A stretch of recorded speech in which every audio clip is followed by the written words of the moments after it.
Hello बच्चों, let's serious question. Which of the following is a interstitial hydride?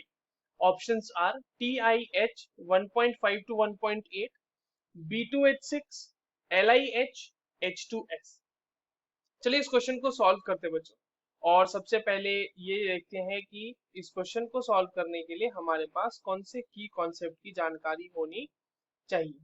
देखो ये जो सवाल है बच्चों, ये बेसिकली इंटरस्टिशियल हाइड्राइड का सवाल है। ठीक है। देखिए हाइड्राइड की अगर हम बात करें बच्चों कि हाइड्राइड होता क्या है, तो hydride is basically binary compounds of hydrogen, जहां पे हाइड्रोजन के साथ कोई और एक दूसरा एलिमेंट भी उसके साथ जुड़ा हुआ होता है। और इंटरस्टिशियल हाइड्राइड कैसे बनते हैं, तो इंटरस्टिशियल हाइड्राइड जो है देखिए कैसे बनते हैं, मैं यहाँ पे लिखता चाहता हूँ साथ साथ। That it is formed formed by absorbing formed by absorbing hydrogen formed by absorbing hydrogen directly at appropriate temperature पे डायरेक्टली हाइड्रोजन को अब्सॉर्ब करके appropriate temperature into the interstitial interstitial sites of transition metal lattices। ठीक है। जितने भी आपके पास transition metal के lattices है उसमें डायरेक्टली हाइड्रोजन जो है वो अब्सॉर्ब हो जाता है, और इसकी वजह से आपके पास इंटरस्टिशियल हाइड्राइड देखने को मिलता है। अब देखिए इंटरस्टिशियल हाइड्राइड की बच्चों एक बहुत ही इंपॉर्टेंट कैरेक्टरिस्टिक होती है कि ये नॉन स्टोइशियोमेट्रिक होते हैं। नॉन स्टोइशियोमेट्रिक।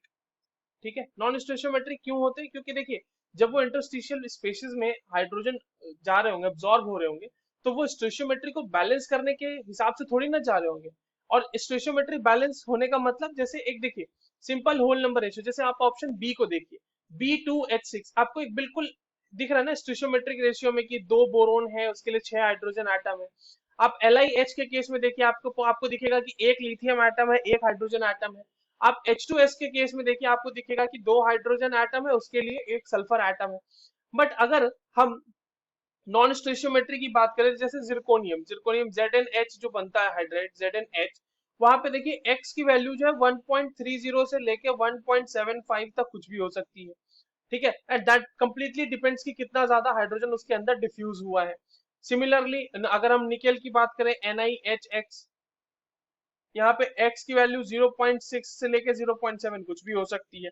तो सिमिलरली बच्चों नॉन स्टोइशियोमेट्रिक हमें और सिर्फ एक ही दिख रहा है ऑप्शंस में, वो है option number A, TiH 1.5 to 1.8 non स्टोइशियोमेट्रिक है, इसीलिए यही हमारा एक इंटरस्टिशियल हाइड्राइड होगा। और जनरली जो इंटरस्टिशियल हाइड्राइड होते हैं वो फॉर्म कौन करते हैं, फॉर्म्ड बाय ट्रांजिशन मेटल्स।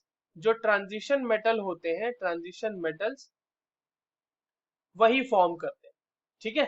बाकी आप देख लीजिए Li लिथियम एक अल्कली मेटल है, बोरोन और सल्फर तो नॉन मेटल्स ही है। So the correct answer is option A. I hope you understood this well. All the very best.